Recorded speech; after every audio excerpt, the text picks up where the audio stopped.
So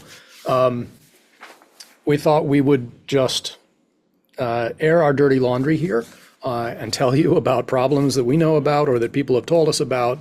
Some of them are very old and stubborn and have not been fixed for a long time. Some of them are just easily worked around if you know that they're there. So we tried to get to 10, but we ended up with 11. So first issue is that the handling of minor components, especially in mantle assemblages, is suboptimal. You have to leave some of them out or handle some of them in special ways. And this is because in the thermodynamic part of melts, as opposed to the trace element engine that we give you with alphaMELTS, for any concentration of an element to appear in a phase, there has to be a defined component to hold that element. And a number of the minor elements don't have any host phase you can put them in a mantle assemblage. So let's start with potassium. In the whole library of phases that MELTS knows about, potassium can go in the melt, that's great. It can go in feldspars, but at mantle pressures, beyond 1 GPa or whatever, you don't want feldspars and they're not stable. It can go in feldspathoids, same thing. It can go in micas, but if you haven't got any water, you can't make mica. And it can go in amphiboles, but again, if you don't have any amphiboles, you don't have any water, you can't make amphibole. So in a dry peridotite at high pressure, there is nowhere to put potassium except in the melt. Any amount of potassium, even a ppm, okay? The same thing is true of phosphorus. The only solids that it can go into are apatite, which requires water, or whitlockite, which is not very stable. And so in a dry peridotite, there is nowhere to put potassium, or phosphorus, I should say, except in the liquid. Any amount of phosphorus.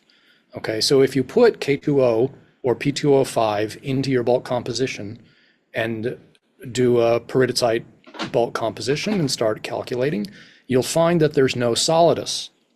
You can't eliminate the liquid because there's nowhere to put the potassium or phosphorus, and MELTS is very literal about conservation of mass, right? So what do? Well, this one's relatively easy. The amount of potassium and phosphorus in the mantle are so small in regular compositions, not crazy metasomatized things, that they have negligible influence on the phase equilibria. In other words, they act as trace elements. So just leave them out of the major oxide assemblage and treat them as trace elements during melting. Now, once you get into the crust and you concentrate them into the liquid, then they start to matter to the phase equilibria. But that's fine because if you bring your liquid up to crustal pressures and start fractionating it, you can go ahead and make pelagic glaze and apatite and all is well. So what I do is when I'm doing alphaMELTS calculations where I have the trace element engine, I make potassium and phosphorus trace elements. I do a fractional melting calculation. I get an aggregate melt. I see how much potassium is there as a trace element. I convert it back to K2O, and I put it in the primary liquid before I fractionate it. There are some other minor components that are more problematic. One of them, chromium. In the list of solids that MELTS knows about, the only one that has a chromium-bearing component is spinel. There's no way to put chromium currently into pyroxene or garnet. So that means that if chromium oxide is present in your bulk composition, then spinel is too stable. It never goes away. It persists well all the way down as deep as we can go into the garnet field.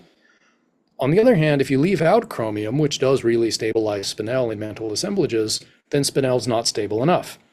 And one manifestation of that is that the garnet to spinel Lärtz reaction is much too sharp, whereas it should be distributed as you pass from the appearance of aluminous garnet or aluminous spinel to chrome spinel.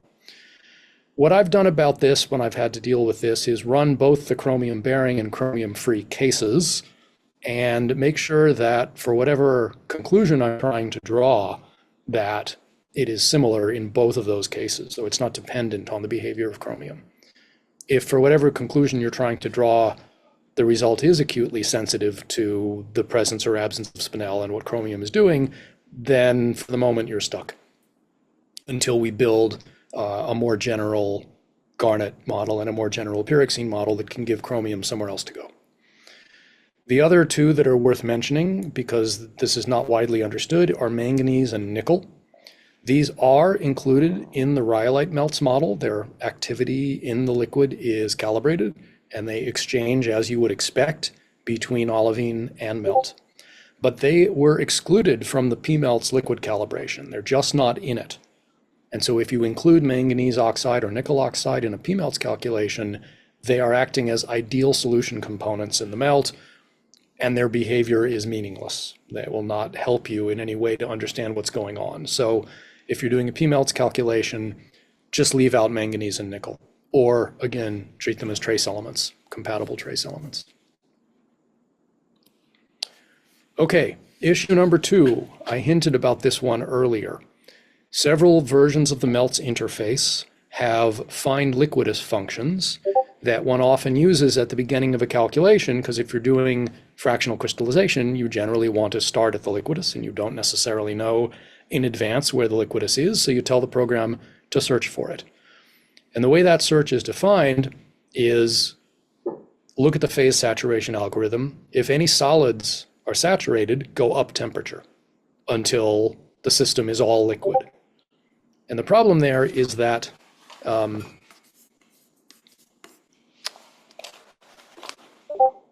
fluid, for these purposes, is considered a solid, which I realize is a goofy thing to say, but find liquidus will not terminate in a water-saturated assemblage because you can keep going up temperature and the fluid never disappears, so the system never becomes all melt. So it'll go to infinite temperature. So in some versions of the interface, we have provided a find wet liquidus function, which does what it sounds like. It goes up temperature until there are no actual minerals, no solids, and the system is just melt or melt plus vapor. That will get you around that particular problem. If you're using a version that doesn't have a find wet liquidus function and you're water saturated, then the other fix is just start your calculation at some high temperature. You may waste a little bit of time doing a series of calculations that are all above the liquidus, but the code is so fast that for most purposes that doesn't matter. You just have a bunch of superliquidus calculations at the beginning of your run. Paul, sorry, can I interrupt you again and ask you to mute your Discord so it's not pinging like crazy? Yeah. Sorry.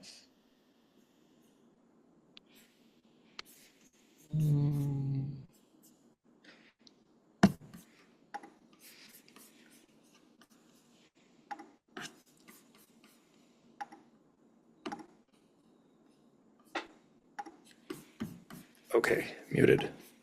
Thank you.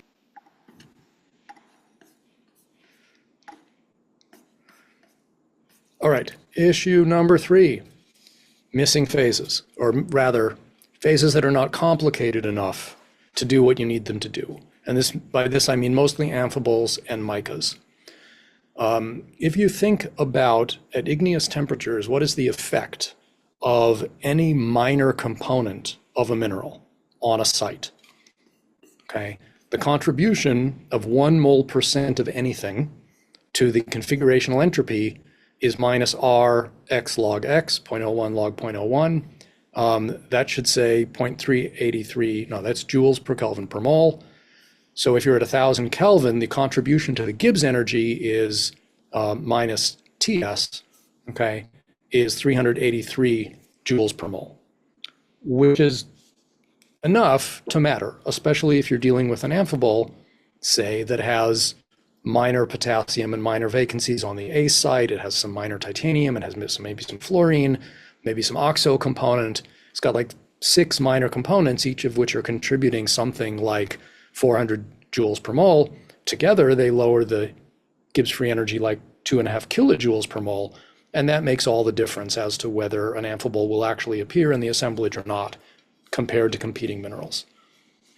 And so we can make a perfectly accurate model of a very simplified amphibole that would work in simple systems. But when we go to the natural system calculation, it just doesn't appear because it's not stable enough. The same thing is true of the biotites. There's lots of substitutions that lower the Gibbs energy of real biotites. So we're working on building more complex solid solution models that, without being so complex we can't calibrate them, will allow minor components to appear in the amphiboles and the micas. Meanwhile, the advice is just avoid systems that are very dependent on correct crystallization of amphiboles and micas, because complex micas, because they're just not well predicted by the current generation of models. And I realize there are a lot of igneous rocks that have an amphibole in them, and so that leaves a big hole in your modeling universe. But we're aware of that. It's just a very challenging problem.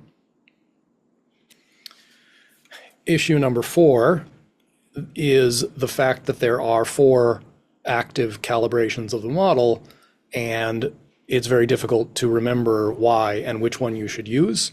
It would much be better if there were only one model that accomplished all of these purposes, because fewer compromises had to be made in the calibrations so that the one model could be accurate for all purposes.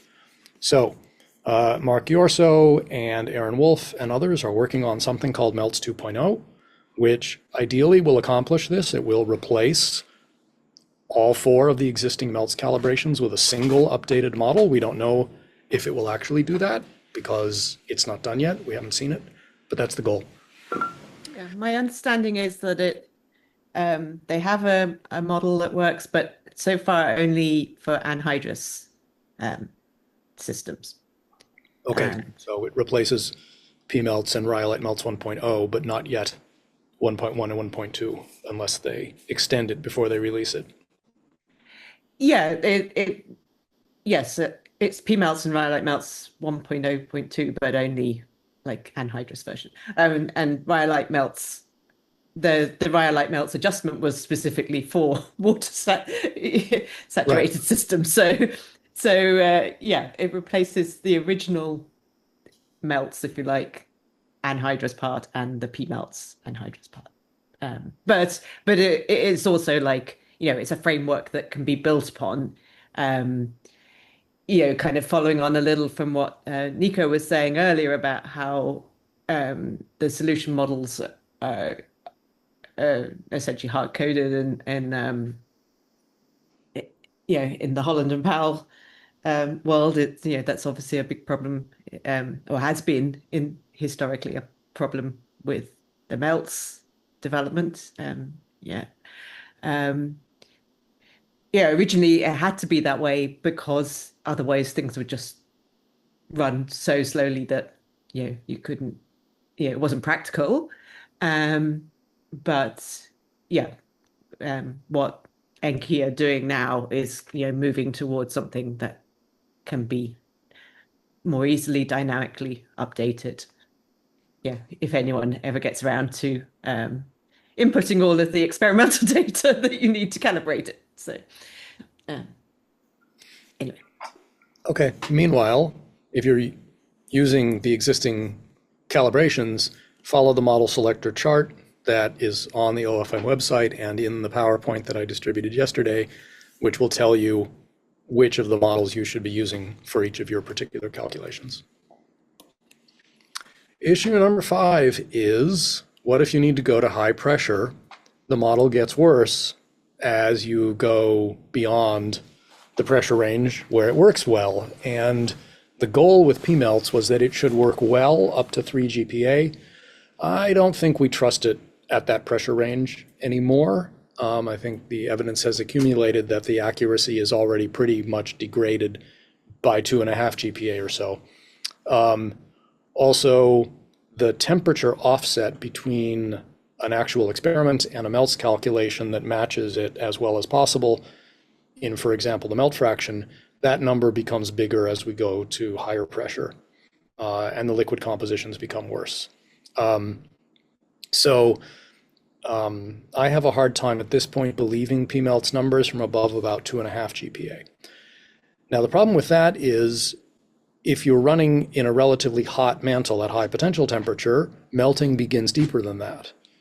But one kludge is if you only extract melt from lower pressure than that, then the errors don't matter, right? So you do batch melting from the solidus at whatever it is underneath your plume, 5 GPa or whatever, okay? Or maybe there is no solidus because the solidus turns over eventually. But as long as it's batch melting, it doesn't matter. It doesn't contribute anything to the volcano, and it doesn't affect what happens at lower pressure. So you just start extracting your melt at 2.5 GPa and lower, and that insulates you against problems with the model at higher pressure. That's the best we can do right now. Issue 6 is CO2 at mantle pressure, and also what about reduced volatiles? So carbon dioxide has been built into rhyolite melts, versions 1.1 and 1.2, which are the low pressure version of the model. They're not that accurate for modeling at mantle pressures. What if you need to worry about CO2 at mantle pressures? Well, right now you can't really do it well. Rhyolite melts does make some sensible predictions about the behavior of CO2 at high pressure. It predicts the solubility in melts up to about 2 GPa. And it does make some sensible predictions about carbonated peridotite melting. In fact, it predicts the existence of a carbonatite-like liquid that can coexist with a silicate liquid, even though nobody told it to do that, which is cool. But it's not reliable, it's not accurate, it's not well calibrated. So we've been looking into making an extension of pMELTS that includes CO2, but it is not finished or available yet. So CO2 in the mantle is just currently not a good topic to work on in the melts world. Under some circumstances, vapor phases are not just water and CO2. Under very reducing conditions in magmatic systems, there might be methane or even hydrogen. But melts does not go more reducing than graphite. And so that limits your ability to apply it to some situations where things are extremely reduced, like the moon or Mercury, and some possible environments on Earth. And just a related thing, another trick, because I have been working with some people working on Mercury and the moon. There's currently no way to input just metallic iron. So if you are modeling Mercury and you're at kind of IW -4, I think they try to use, you actually have to input it as with some ferric iron and some ferric and ferrous iron, and then gradually turn on a buffer, but you have to gradually step down the buffer until you get down, and then you will actually stabilize metallic iron, alloy liquid or alloy solid. But yeah, it's a little bit like what Paul was showing earlier, that it's something that requires quite a lot of tinkering, whichever interface you're in, whether it's alphaMELTS or EasyMELTS. It's possible, but it's a little bit of a pain, and we should find a better way to input very reduced compositions. Yeah. So, but that's an example of a general strategy actually for dealing with a lot of problems, is sometimes melts can do the calculation, but only from a state which is fairly close to the endpoint. And if you try to jump all the way to that endpoint from a generic initial guess or not having an initial guess, it'll crash. So sometimes you need to baby it. You need to walk slowly from some well-behaved initial condition to the final state you're trying to calculate, and then you'll be fine. So that example, if you put in some FeO and then you jump it straight to iron woostite -4, it's just not going to be able to do it. Whereas if you lower it gradually, it'll figure out how to remove the oxygen from the system and turn the iron into iron 0 a little bit at a time. So, yeah. Issue 7, I'm going to call ghosts of prior errors. There were mistakes in the model, in some of the standard state properties, in some of the mineral solid solutions that were present at the time that other parts of the model were calibrated. And it's easy to fix the original models, but it's not easy to eliminate their ghosts.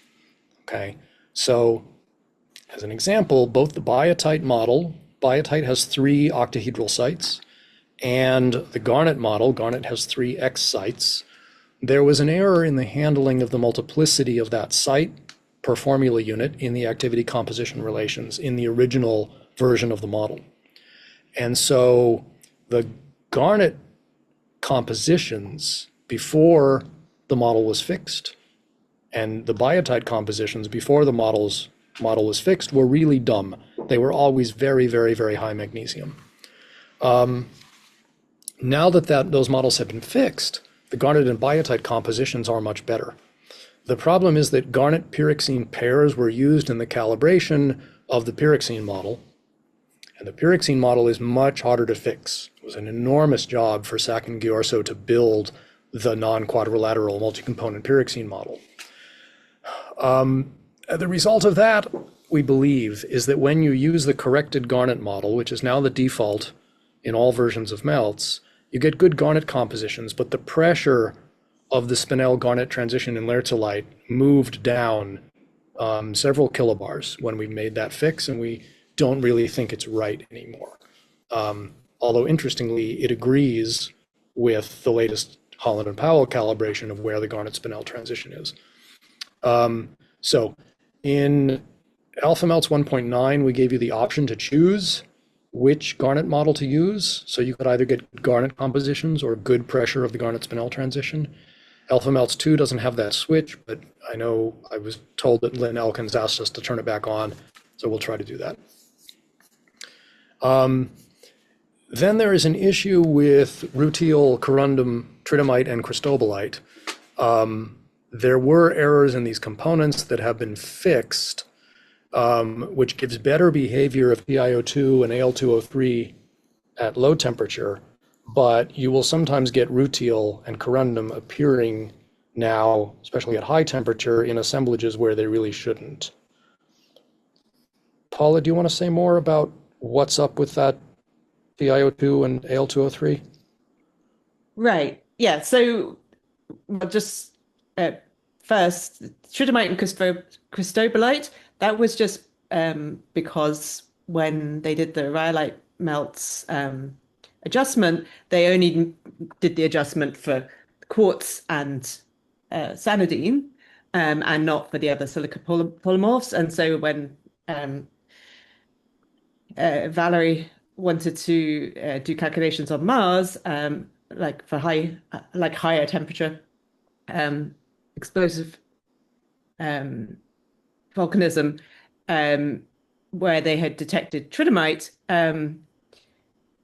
she couldn't, it wouldn't crystallize. And so we basically just did the same adjustment for tridymite and cristobalite as they had done for rhyolite melts, but calibrated against the only experiments that we could find where tridymite and cristobalite were actually stabilized, which are actually for more like basaltic compositions, not. Anyway, so that's okay, and what you lose by doing this, and this is true of rhyolite melts as well, is that the melting point of pure quartz or pure tridymite or pure cristobalite is not reproduced because it's a compromise. It's similar to what Paul was saying yesterday about how or at some point, making things work well in P-melts didn't work well then at low pressures, because if you have pressure independent interaction parameters, it's a compromise. And this is the same thing. It's a compromise, but it's just a compromise in composition space, that if you get very close to pure silica, then it doesn't work so well there. With rutile, with rutile, it turns out that there was a mistake in the original MELTS calibration that which was inherited from a different publication, that the melting point of rutile was reported as being in Kelvin, and in fact what was reported was in Celsius. So this meant that the melting point of rutile was incorrect in the, and and also which meant that you could never actually crystallize rutile. And so we did some calculations on some peroxenite melting, trying to reproduce some of the experiments, and we were getting up to like 80% titanium. It was in the liquid. So by moving the rutile, adjusting the solid, the same idea as what they did for rhyolite melts, we can then get rutile to crystallize. But because when the original calibration was done, as well as using like the activities, the energy constraints, they also used phase present, phase absent constraints. And so sometimes you get rutile crystallizing or stabilized at conditions where it wouldn't have been, it shouldn't be there, but it wasn't showing up during the calibration because of this other error at pure titanium. So, I mean, fortunately, it's much easier to suppress rutile than to suppress rutile that's turning up that you don't want than to get it when when it won't crystallize. Corundum. So that's in for rutile. The problem was in all melts models. For corundum and rutile, it's just the fact that the pMELTS model adjusted the liquid M members, some of the liquid M members, in order to make the behavior better in the region of interest, as in natural compositions. So that was actually a deliberate choice to adjust the liquid members, and that meant that both rutile and corundum, their melting points were always wrong in pMELTS. And again, by adjusting it so that you can crystallize rutile and corundum if you need to, it can mean that you get them elsewhere where you don't want them, but just suppress them if you need to. You may also find that you get tridymite where you are not expecting it, but it's more likely that that's actually a kinetic, and or cristobalite, that it's kinetic issues. That it should be there if it was in equilibrium, like the phase diagram of tridymite. Sorry, will predict tridymite crystallization, but you may not actually see it in nature. So again, you may just need to suppress it for that reason. But there you go. Right. So suppressing phases gives you a metastable equilibrium where that phase is not allowed to be present. Sometimes that's a way of working around errors, and sometimes that's a way of reproducing the fact that nature actually occasionally yields metastable states that you then need to model. Just some quick clarifying questions from the Discord for you two. People are asking which of these changes have been implemented in like melts for Excel and the GUI of these, and which are like specific to alphaMELTS fixes. So the garnet correction, is everywhere. The biotite is wrong everywhere currently. The rutile and cristobalite, tridymite and corundum, that's only in alphaMELTS family software. Although there will be the opportunity, like if somebody is really set on using EasyMelts, for example, we do actually have a way of building an EasyMelts.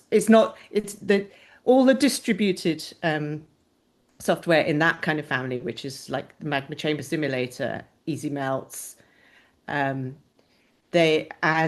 the ones that use the web services, so that's melts for Excel and GCD kit in the past, but it's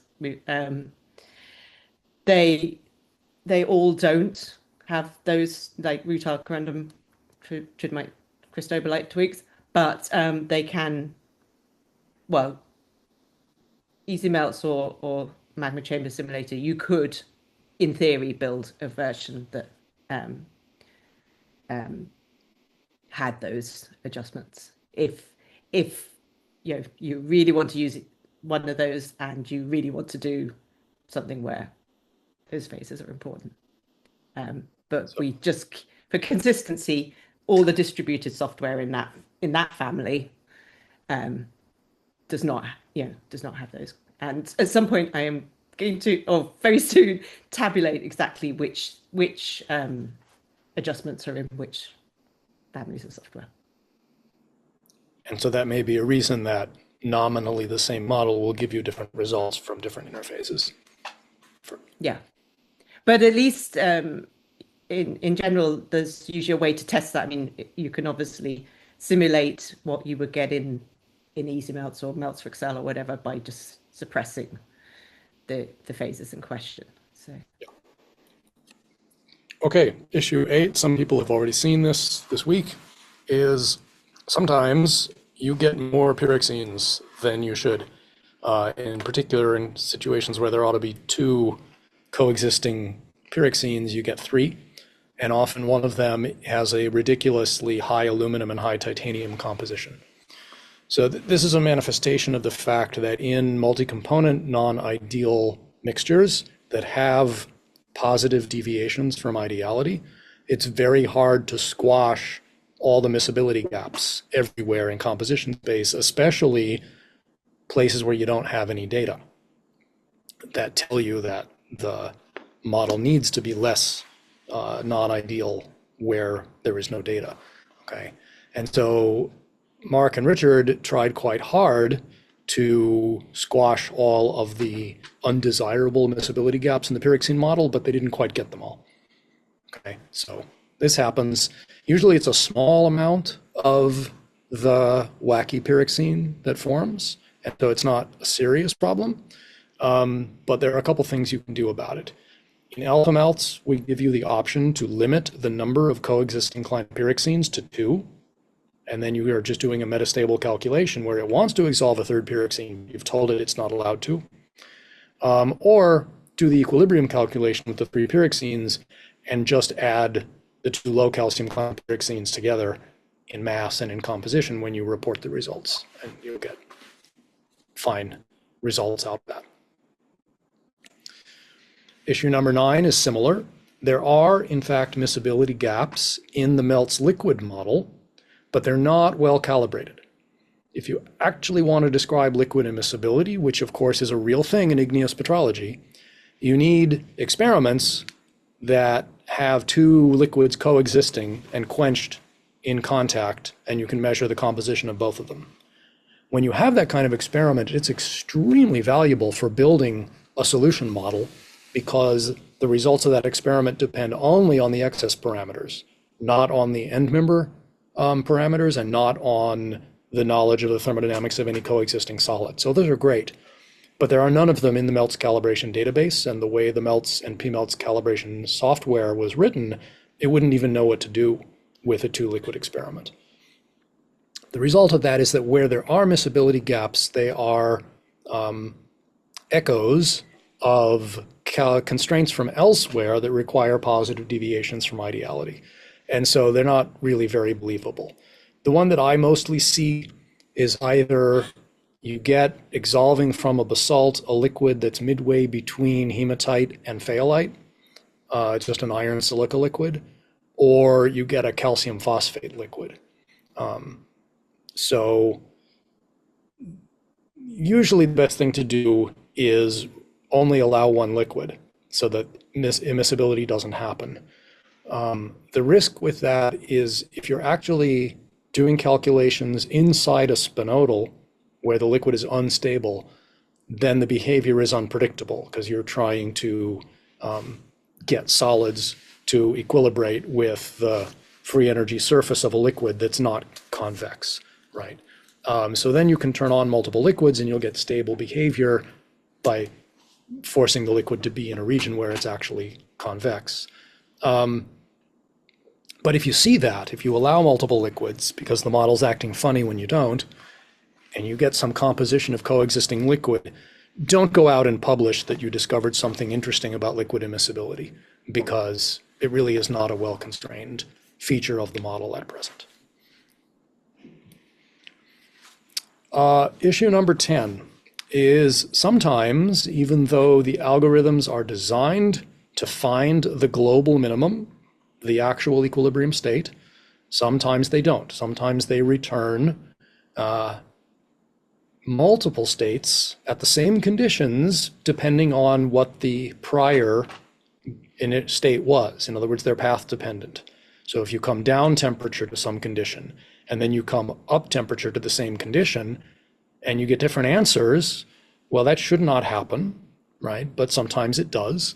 And we saw an example of that this morning when we saw that coming down temperature, we did not crystallize clinopyroxene at a certain temperature until somewhat later. But going up temperature, once clinopyroxene was present, we predicted that it would still be present at the same temperature where when we were coming down temperature, it was not present, right? That's path dependence. So that's a shortcoming of the phase saturation algorithm usually, or some other part of the model where, because what it's doing is downhill search, it's optimizing from the current state. If you're in a local minimum, in general, as a matter of reality in numerical analysis, it's difficult to get out of local minima. So, advice, you can always figure out which is the true equilibrium if you get the model to give you two different results at the same conditions. As long as they are equal in pressure, temperature, and composition, the one with the lower Gibbs energy is the right answer. So just ask the model what the G is, the Gibbs energy of the whole system, and pick the lower one, right? Or since the most common error is failure to detect saturation, you can do things like what we did this morning, where you force the phase to appear in the assemblage by going below the equilibrium temperature and then come up to that state. And that's more likely to give you an equilibrium result. And issue 11, which is a big issue, is some of the complexities related to the handling of oxygen fugacity. Okay, so the handling of oxygen fugacity is not entirely consistent within and between MELTS interfaces. And here's what I mean by that. During the calibration of the MELTS model, a large family of experiments were examined in which the FO2 of the experiment was known. It was published by the experimenter because it was done in a gas mixing furnace, or it was done in a graphite capsule in a piston cylinder, or what have you. And the total iron content of the melt of the liquid glass as FeO was reported, but the ferric to ferrous ratio, or the Fe2O3 content of the liquid, was not reported and is not known. So in order to do the calibration, where ferric iron and ferrous iron have their own behaviors and their own contributions to the non-ideality, it was a necessary step to estimate the ferric-ferrous ratio of all of those experimental liquids from their bulk composition, pressure, temperature, and FO2. And that was done using the equation of Crescent-Carmichael, which is a parameterization of the ferric-ferrous ratio of silicate liquids as a function of pressure, temperature, FO2, and some oxide concentrations. Okay, so that was used during calibration. As a result, Ghiorso elected to use the Crescent-Carmichael model again when the model is running, when MELTS is running, to measure what the FO2 is as a function of the ferric-ferrous ratio of the liquid, and to buffer the FO2 by adjusting the ferric-ferrous ratio until it sits on the Crescent-Carmichael equation. The problem is, within MELTS, there is an internally consistent thermodynamic definition of FO2. So if, for example, a liquid is present, you can write down this balanced chemical reaction between components of the liquid and oxygen, and then you can apply the law of mass action, as we always do, And you get that the oxygen fugacity is a function of the activities of these other components times e to the delta G naught of over RT.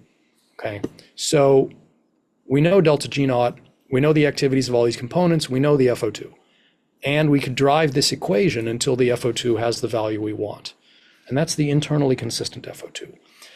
And if it gave exactly the same results in Crescent-Carmichael, it would be fine. But it doesn't. It's slightly different. Sometimes it's quite different, maybe a log unit, okay? So that has two practical implications. One is, when we extended MELTS to work below the solidus, where a liquid is not present, we could no longer use Crescent-Carmichael, which is a parameterization of ferrous ratio in the liquid, right? Also, we could no longer use this particular internally consistent reaction amongst liquid components. But I found a method where, as long as there's some ferric iron-bearing solid and some ferrous iron-bearing solid, you can find an oxybarometer reaction and you can use it to measure and buffer FO2 in the subsolidus, and that's your only choice. Most versions of MELTS have this internally consistent subsolidus FO2 calculation, but the Crescent-Carmichael FO2 calculation when liquid is present, and that results in a discontinuity in FO2 at the solidus, okay? The other issue is some versions of the model will return an equilibrium state that has been calculated without touching up the buffer to match Crescent-Carmichael after the last equilibration, and some will touch up the buffer to match Crescent-Carmichael after the last calculation. And so the result of the output of those two versions of the model will be slightly different. So just to be aware of this, in alphaMELTS 1.9, we had flags that allow you to force the model to use the internally consistent FO2 everywhere. I don't know if those flags are available in alphaMELTS 2 or PET Thermo 2. It's one of the things that the underlying code is all there, but it needs the actual flag, the ability to set the flag to be implemented. Okay. So there's one other, go ahead.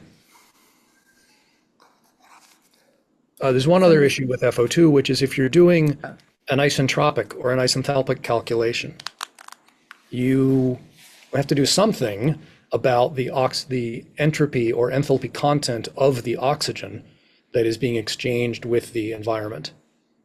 And I think we've handled that now, that if you say you're oxygen buffered and isentropic, it steps back and forth between enforcing. All versions now do that. Yeah. Good. So that's been handled.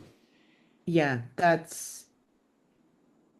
well, I presume it works for MELTS for Excel and things as well. But I know that it certainly all of the alphaMELTS ones it has for a very long time. We had the ability to impose it anyway, but the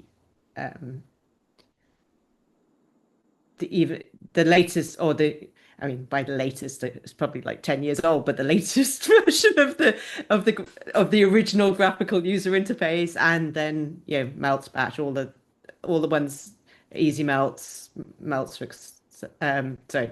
Chamber Simulator, they all handle it now, but with the same caveat that you kind of have to decide whether you prefer to finish with perfectly on the buffer, but not, but slightly out of equilibrium, or perfectly in equilibrium and slightly off the buffer. In alphaMELTS, we do the latter. We make sure that the last thing is to be in equilibrated, which may mean that you're slightly off this, buffer that is not quite consistent. But we take the MELTS version rather than the Crescent-Carmichael version for the last, very last thing. Okay. So there's some questions in the Paula, chat. I've got a list of them to ask Paul. I just wanted to add one more thing with this. Something else you'll ever realize with this FO2. When I was writing thermobar, I was actually using melts to benchmark my calculations. The one other thing which can cause inconsistency between tools is not only is there like this Cret and Carmichael internal inconsistency, but not everyone uses the same definition of QFM and NNO. So this is worth knowing. I'm going to paste a screenshot from a paper Matt and I worked on. This in the Discord, ask for help. But this is basically showing that there are many different equations for what lug FO2 is actually QFM and what is NNO. And just to be aware that like if you take an Fe3 plus Fe2 from melts at QFM, it doesn't necessarily mean it's going to be the same as someone else has used because they might have used slightly different buffer positions. So just again, it can trip you up a little bit. It's particularly different for NNO, I believe, as well. When I looked into this, it was more different for the NNO one. Yeah, yes, just to be aware. For the FMQ buffer, melts has a pressure adjustment that makes it somewhat consistent with the Berman dataset. But that is not the same pressure adjustment as the Frost pressure adjustment, is it? Exactly. Subtly different. So that's where the complexity comes in with this. It used to be that there used to be something called Java melts. This is a long time ago, and that's actually what Paul built the original adiabat 1pH on code that was Java melts code, I believe. And that had no pressure adjustment, and then melts had so the rest of melts had its pressure adjustment, and Frost had its pressure adjustment, and the melts one was sort of in between the two extremes of having, it was about half what the Frost one was, so you could get all different behavior, and it was a big enough effect to that it could change what phases were stable at pressure, but now it's at least consistent between the different all the different melts use the same definitions, but yes, they're not the same as the Frost one, for example, and also with, I think, maybe just one exception, the Lepotrace-D's database, experimental petrology database, that uses the same definitions as melts, I think. Yeah. So I'll just say one more thing before we go through Penny's list of questions. If you're trying to do subsolidus calculations with an FF2 buffer and it's not converging, that's one of the less reliable parts of the model. Just turn off the buffer for most of your subsolidus calculations, and you'll be fine. If you need to, once you're close to the answer, try turning on the buffer and see if you can get the final answer. That's fine. But subsolidus buffered calculations are challenging. Yeah, we do also, as well as the flag that needs turning on to have the subsolidus version of the FO2 calculations, whether liquid is present or not. We also have the ability to just have the buffer on when liquid is around, and then, if you cross the solidus, it turns it off. But if you then cross it and liquid comes back in, it goes back to applying the buffer. So I shall pop that a little higher up my to-do list, because that would actually be a relatively easy thing to fix. Okay, so yeah, Penny, I see that you did say that you did answer some of the things, but I've got a list of ones that we haven't answered as well. Yeah, but even the ones that you did answer, it would be kind of nice if everybody heard. So I've got them in the order they came in, including the ones I've answered. So Paul, someone's asked, can it handle the bulk composition of chondritic meteorites like a CI chondrite or a CM like Murchison? Yes, except that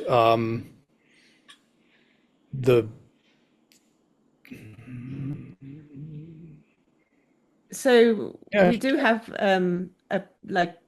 not yet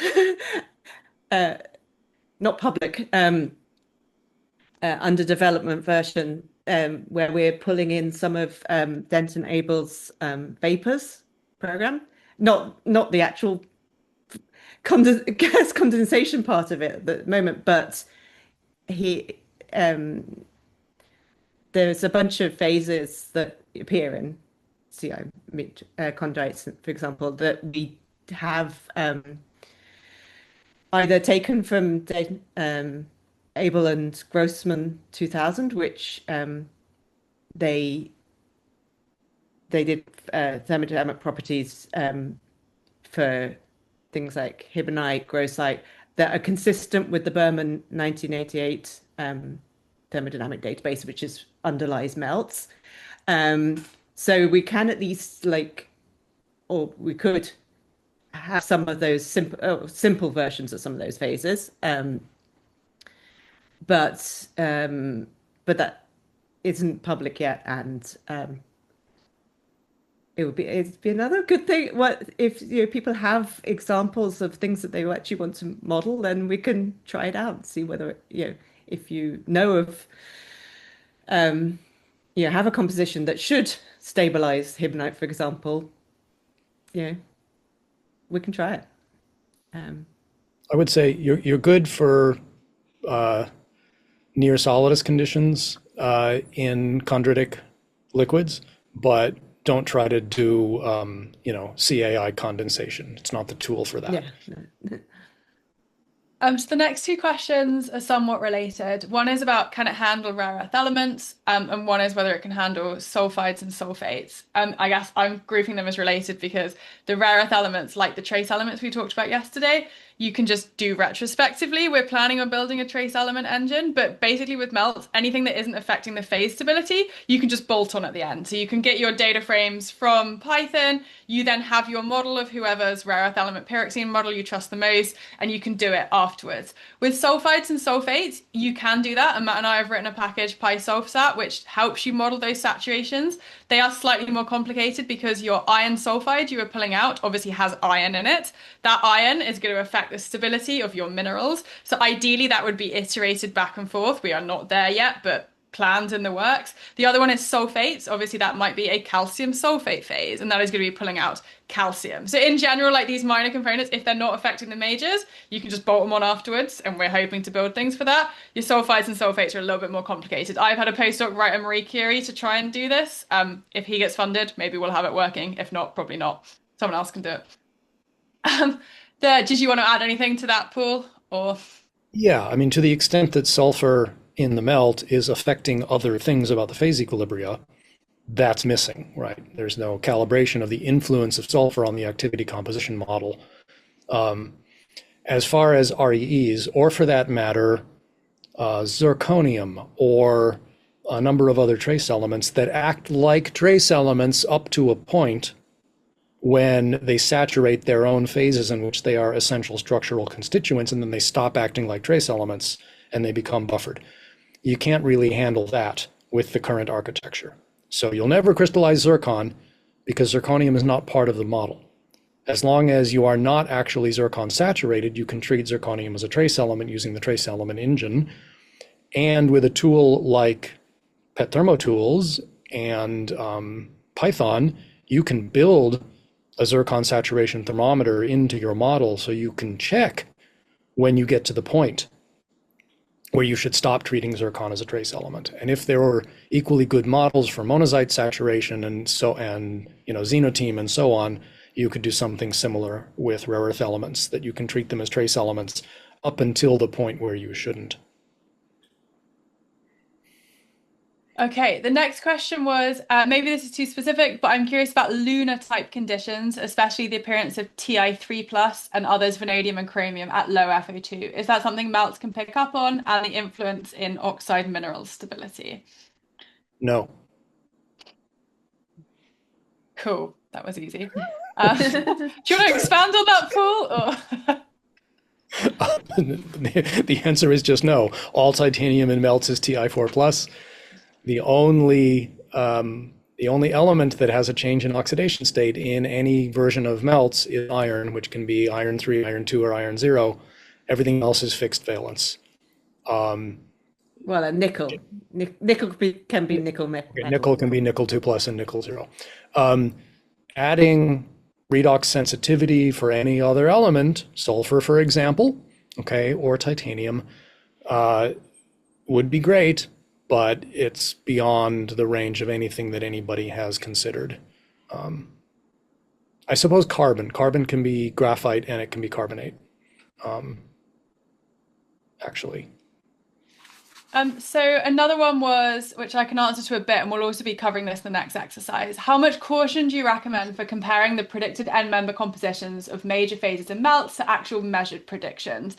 We've been thinking about this a lot recently. I would honestly say your best solution is to test it for your system. So what that means is gather some experiments. Say you're interested in like feldspar and rhyolites, or maybe you're interested in pyroxenes in basalt, and just see. One of the aims of this grant is that we are going to be really trying to write a paper with like common flaws. Like I asked these guys to put forward 11 flaws. There are more flaws than that in melts, unfortunately. But we can say, you know, like jadeite is always poorly predicted in basalt, or maybe it's not always poorly predicted in basalt. So that is something that we are hoping to do, but also I would recommend trying it for your own system. And now you know how to do those equilibrate calculations. It's actually quite straightforward. You just download experiments from something like LEPR, filter them for your data. And again, I'll talk through an example of this in a minute. And then just plot measured component against modeled component, and you can have a look at it from there. Paul, do you want to add anything based on the comparisons you've done in the past? Yeah, I guess the best advice is compare to experiments, because in experiments you actually know the pressure and temperature.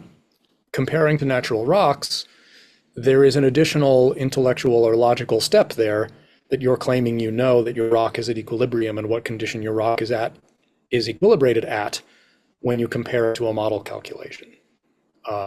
And unless you have exceptional control, like it's a volcanic rock and you were there to stick a thermometer into the lava as it came out of the vent, you're not exactly evaluating the model fairly, because you're comparing it to a hypothesis of what your natural rock is rather than fact about what your natural rock represents. So I think that was all the questions in the chat, unless I've missed. If anyone wants to unmute or raise their hand or couple have post. just come through. There's one that says, are any uncertainty measures available for the thermodynamic parameters of the MELTS family of models? No. The calibration predates Bayesian statistics. And so this is one of the things that we're trying to do with our current grant to support work on alphaMELTS and PET thermo tools, is some kind of modern uncertainty quantification. And I know Mark's trying to do that in MELTS too, yeah. as well, isn't he? Yeah, that's the whole thing of MELTS 2.0 is that I suppose I shouldn't say it predates Bayesian statistics. Bayes lived a long time ago, but it predates the application of Bayesian statistics in model fitting, in geochemistry at least. I don't know if you guys got the one about modern MELTS recalibrations. Did you go? No, I must okay, have so missed the other that. question was, in modern MELTS recalibrations, are new experimental data used to re-optimize mineral thermodynamic parameters? Are updates mainly focused on the molecular melt models? And my answer to that is, I don't think most of these things are still based in the calibrations that were made in the 80s and 90s, but I'll maybe let Paul expand on that. No, that's correct. The solid models basically have not changed.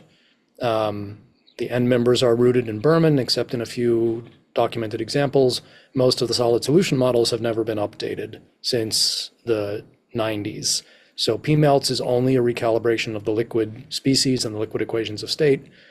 Rhyolite melts is only an adjustment not based in experiments, but based in empirical convenience to the standard state properties of quartz and sanidine. Rhyolite melts plus CO2 represents a rebuilding of the adoption of a new equation of state for mixed H2O CO2 vapors, and then making that consistent with their solution into the liquid. But apart from that, no new experimental information about the standard state properties of minerals or the mixing properties of minerals has made its way into any of the MELTS models.